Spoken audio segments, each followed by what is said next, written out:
ay rated SPG. Striktong patnubay at gabay ng magulang ang kailangan. Maaaring may masiselang tema, lengguwahe, karahasan, sexual, horror o droga na hindi angkop sa mga bata.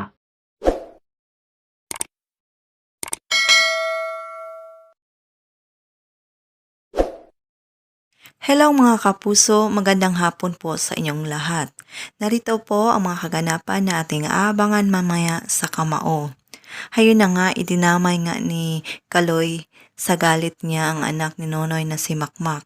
Kaya niya ito pinaalis sa kanilang Guerreros Gym. Awang-awa naman si Nonoy sa kanyang anak na si Makmak dahil idinamay nga siya ni Kaloy sa kanyang galit sa kanya. Kaya sinugot niya itong si Kaloy sa kanyang bahay at nagsuntukan nga ang veteranong boksingero. Subalit, lumagapak nga si Nonoy. Samantala, kabang-abang din dahil nasa kritikal ang buhay ni Domeng matapos itong masaksak. Makakaligtas pa kaya siya sa kanyang natamong sugat? Abangan!